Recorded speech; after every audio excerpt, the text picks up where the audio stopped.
hooyo uur leh oo waxaa arkaysaa 8 bil 7 bil oo dhiigeeda 5 6 oo uu maraayo oon iska warhaynin xuqlada wadnaha ay jiitamaayo aniga si kala ahay miis ogo waa inaad is ogaataa waa inaad la socotaa qof dhanaa kugu dhex nool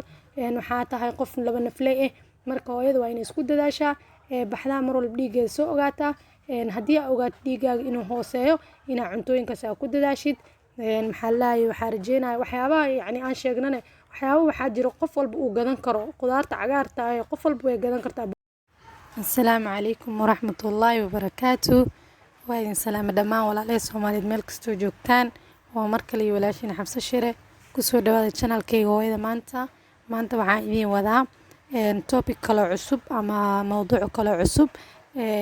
oo ku saabsan dhiig yarida. haddaba maxaa sababa dhiig yarida yayna ku dhacdaa yacni dhiigga dadka uu ku yaraaday ayaa waayay haddii aad maqasheen HB ga qofkan wuu dhacsan yahay qofka HB-giisa wuu yar yahay maxaa laga wadaa marka HB horta macnihiisa maxaa waaye HB waxaa waaye hemoglobin oo la soo gaabiyay waaye HB ga muxuu yahay marka HB ga waxa waaye dhiigga cas maxaa la qofka kaasoo ka qayb qaato maxaa la isku gudbinta oxygen-ka qofka jirka dhamaan dhiigga ugu gudbiyo marka dhiiggaas haddii uu qofka ku yaraado maxaa calaamado oo isku arkayaa marka ugu horeyso maxaa HB ga qofka weyn rag iyo dumar intee la eg yahay intee la rabaa inuu la ekaado sida normalka maxaa nimanka ragga HB gooda waxaa waaye 14 ilaa 18 dumarkana waxaa loogu talagalay inuu ahaado 12 ilaa 16 marka mar walba horta qiyaastaas waxay ku xiran tahay baaritaanka iyo laabka iyo wixii qaabka loo isticmaalay laakiin ranjigaas waa ranjiga oo loogu talagalay qofka fiican oo caafimaadka qabo oo cunto fiican cuno inuu HB-giisa uu intaas la ekaado marka maxaa keena marka dhiig yarida maxaa keeno waxyaabaha dhiig yarida keena waxaa ka mid uurka hooyada uurka leh waxay u nugushahay dhiigeeda inuu aad u hoos maro waxaana sabab u ah hooyada marka ee uur ay yeelato jirkeeda wuxuu u baahan yahay inuu soo saaro dhiig ka badan intii ay hore u haysan jirtay ka badan inuu soo saaro si uu u caawiyo koriinka cunugeeda marka hooyada markii oo maxaa laahay uurka ay leedahay haddii aysan wax fiican aysan cuneynin cuntada yacni inta badan ma aragto hooyada markii uurka ay yeelato bilaa ugu horeeyo inta badan gabdhaha ama hooyooyinka waa ay walacaan marka walacaas wuxuu sababayaa cunto xumo qofka inuu wax fiican cuni waayo oo hooyadii markaas dhiig yari ay soo wajahdo oo dhiigeedu aad u hooseeyo marka qofka hadduusan nafaqo fiican uusan cuneynin oo dhiiggiina loo baahan yahay inuu awood badan uu ku shaqeeyo si uu cunugan uu caawiyo koriinkiisa waxaa dhacayso inuu dhiigeeda hoos oo maro waxaa kaleeto dhiigga sababi karo inuu hoos u dhaco gabadha marka caadada ay ku dhacdo oo dhiiggeedana xoog oo u socdo waxay keentaa ayadan dhiig yari qofka kaleeto oo maxaa laayay oo aanan helin cunto nafaqo leh ayagana way ku dhacdaa dhiig yarida inta badan waa aragteena u maleynaa dadka baadiyaha joogo oo cuntooyinka nafaqada leh aanan cunin badanaa waxaa loo keenaa in la keeno ayagoo anemic oo anemia ku dhacday oo yacni qofkan anemic waaye dhiig yari ku dhacday la dhahayo waa aragteena u maleynaa qofka hadduusan helin nafaqo fiican ama qof iska darwufaysan oo yaa iska maskiin oo wax fiican cuneynin dhiig yarida way ku dhacdaa waxaa kaloo sababo kansarka ilaaha ka magan galnay intuu haayana ilaaha caafiyo kansarkana waxaa waaye cudurrada ka mid dhiig yarida waxa keeno waxaa kaloo dhiig yarida keeni karo qofka dhiig bax inuu ku dhacay sida qof qaliin galay qofka markuu qaliin uu maro maxaa lahaay waxaa dhici karto inuu dhiig yari ku dhacdo ama qof dhaawac gaaray oo markaas jirkiisa dhaawac markuu gaaray dhiig badan uu ka daatay dhiig yarida way keentaa qofka gaas calooleedka qabo oo gaaska caloosha ugu dilaacay oo dhiig ma tago ama dhiig ka imaado maxaa lahaay qofkaas asigana way ku dhacdaa in oo maxaa lahaay dhiiggiisa uu aad u hoos maro qofka kaliya xanuunka qabo ama cudurrada kaliyaha qabo asigana dhiig yarida way ku dhacdaa marka waxa ugu badan oo dhiig yarida keeno inta badan yani hadda waxyaabahaas general ahaayeen waxyaabahaas sababi karo waa xaalado qofka soo wajihi karo, laakiin xaalada ugu badan oo ibni aadanka u keento dhiigyarida waxa waaye nafaqa daro ama nafaqa xumo ama qofka inuu wax fiican uu cuni waayo. marka calaamadaha lagu garto maxaa waaye dhiigyarida waxaa lagu gartaa qofka inuu dareemo daal aad u fara badan, daciifnimo, maxaa lahaay qofka neefta inay ku yaraato ama neefta ay ku dhegto oo si fiican u neefsan karin, qofka inuu wareero camal adoo fadhisay haddaa istaagtid oo wareertid oo yani aad dareentid dizzy aad dareentid waxay macquul tahay in uu dhiigaagu hooseeyo. madax xanuun joogto ah qofka markuu aad madax xanuunayo mar walba dhiigyarida way kamid tahay calaamadihiisa. qofka dhiigyarida hayso madax xanuun inuu dareemo, qofka maqaarkiisa oo cadaado ama pale oo noqdo pale, qofka maqaarkiisa oo yani kalarkii lagu aqaanamahe cadaad noqdo asiga dhan waxay tahay calaamad oo lagu garan karo qofka dhiigyarinayso. qofka cijihiisa zaaid u cadaado, cidiyaha, ciridka, carabka, indhaha marka hoostooda meesha indhakuusha la mariyo asas markii lasoo qabto waxaas dhan inay cadaadaan ayagana waxay calaamad u tahay qofka dhiigyari inay hayso. wadna garaac saa'id qofka hadduu isku arko iyo appetite xumo, intaas waxaa waaye calaamadihii lagu garanayo. marka qofka maxaa la rabaa marka goormee la rabaa dhakhtar inuu aado? intaasoo calaamad markuu isku arko maxaa la dhahay ama wax ka mid ah waxaa muhiim ah qofka dhakhtar inuu tago si uu iskaga baaro levelka ama inta uu maraayo dhiiggiisa. marka haddaba maxaa kordhin karo qofka dhiiggiisa, maxaa kordhin karo markii aad soo ogaato kadib in dhiiggaaga uu hooseeyo? waxaa jiro qaabab aa ula tacaali kartid adigoo gurigaaga joogo oona daawona qaadanin, ma fahantay? yani hadduusan qofka uu gaarin ilaa heer dhiig lagu shubo yani oo eber dhiiggiisa uusan qanin, waxaa jiro cuntooyin aa cuni kartid si aa kor ugu qaadid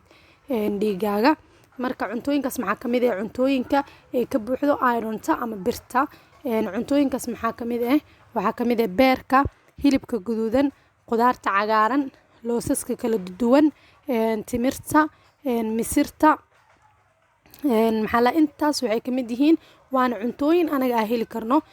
cuntooyinka oo yani Soomaaliya laga helo sida hooyooyinka hadda uurka leh Soomaaliya joogaan intaan cunto way heli karaan, hilib iyo beer, qudaarta cagaaran sida koostada iyo bagalka iyo waxyaabaha cagaarka ma arkin oo cuntooyin qudaarta cagaarka, ansalaatada ansalaatada cadda waxa nafaqa ma lahan, tan cagaarta looska waxaasoo dhan wadankeena waa laga helaa. timirta, misirta jaalada maaragta gulgulusta waxaasoo dhan wadankeena waa laga helaa. hooyada inay iskugu dadaasho inay cunto especially hooyooyinka uurka leh inay iskugu dadaalaan ayaga ugu badan waxa dadka dhiigyarida ku dhaco inta xaalada ee uurka ay leeyihiin. marka maxaa kaloo sababo dhiigga inuu kordho qofka inuu vitamin C intagiisa uu badiyo. vitamin C-ga qofka inuu vitamin C badan uu qaato jirkiisa uu qaato waxay sababaysaa dhiiggiisa inuu kordho. vitamin C-ga marka cuntooyinka laga helo maxaa kamid ah asigane anaga hadda inta waxaan ku sharaxaynaa cuntooyinka qofka uu cuni karo uu kordhinayo dhiiggiisa. cuntooyinka marka waxaa kamid ah babayga, oranjada, liin dhanaanta, maxaa la dhahayay strawberry-ga, barbarooniga, liin bambeelmada, yaanyada iyo koostada ama bukureyda. qofkii yaqaan way yaqaanaa bukureyda oo waqtiga soo gooda caleenta gaabta waaye.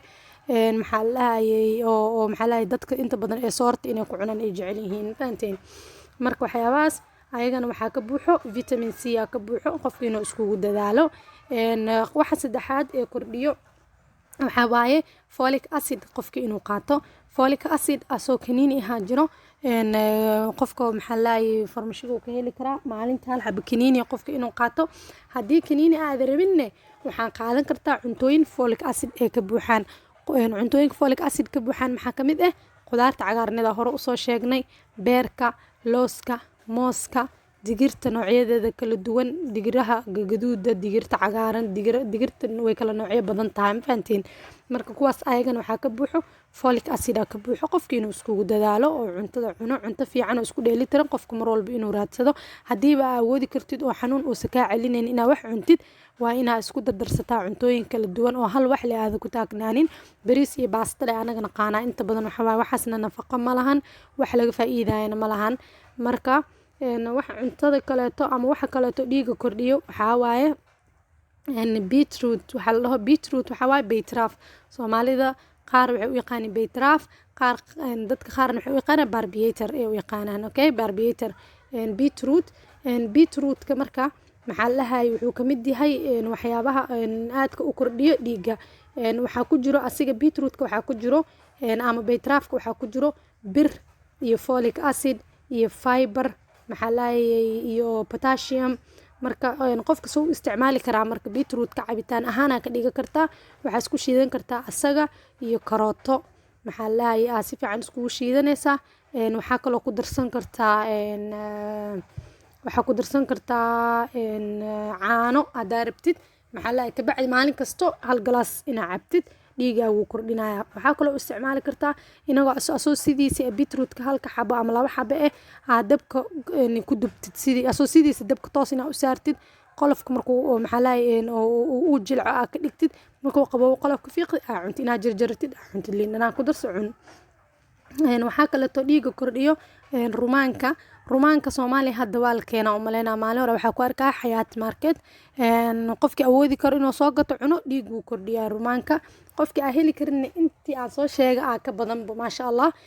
marka waxaa jira marka waxyaabo ka hortago qofka dhiigiisa yani uu isku dayo inuu kordhiyo adoo waxaan dhan dadaalaysa oo cunaysay haddana waxaa jira waxyaabo ka hortago iron intake-gaaga ama birta jirkaaga dhuuqitaanka ee dhuuqayso waxyaabo ka hor imaanaya jir maxaa kamid ah waxaas oo anagana aad u jecelnahay qaxwada kafeega qaxwadeena caadiga ha ahaato ama kafeega Nescafe ha ahaato iyo shaaxa iyo cabitaanadan soft drinkska ama soodhada loo yaqaano sida Coca-Colada Fantada waxyaabahaas maxaa la cabitaanka aashitada leh kuwaasna waxay ka hor imaadaan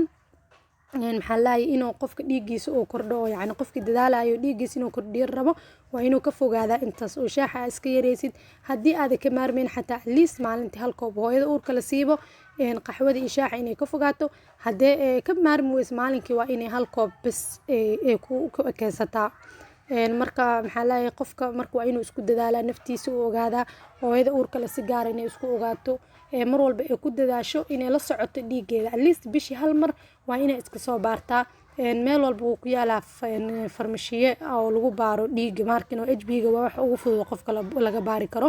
inuu tago uu ogaado hooyo uur leh oo waxaa arkaysaa 8 bil 7 bil oo dhiigeeda 5-6 oo uu maraayo oon iska warhaynin xoqlada wadnaha ay jiitamaayo aniga dhan si kala ahay miis ogo waa inaa is ogaataa waa inaa isla socotaa qof dhanaa kugu dhex nool waxaa tahay qof laba nafley marka hooyada waa inay isku dadaashaa baxdaa mar walba dhiigeeda soo ogaataa haddii aad ogaato dhiigaaga inuu hooseeyo inaa cuntooyinkaas aad ku dadaashid maxaa la dhahay waxaa rajeynaya waxyaabaha yani aan sheegnane waxyaabo waxaa jiro qof walba uu gadan karo qudaarta cagaarta qof walba way gadan kartaa barbarooniga waxaasoo dhan ma u baahno qof lacag leh inaad tahay si aad dhiigaaga u kordhisid digirta iyo waxaasoo dhan yani waxa anaga nafaqada aan ka raadino iyo meesha ay naga jirto wayba kala duwan yihiin ma fahanteen marka waa idinku dheeraaday waa mahadsantihiin jazaakumullahu khayr waxaa la wadaagtiin dhammaan asxaabtiina hooyooyinka uurka leh dadka u baahan dhiigooda inay kordhiyaan la sii wadaaga maxaa la channelkan subscribe sii saar waa mahadsantihiin si aan u korno oo u weynaano oo macluumaad badan aan nooga faa'iideysataan waa mahadsantihiin thank you so much assalaamu calaykum waraxmatullahi wabarakaatu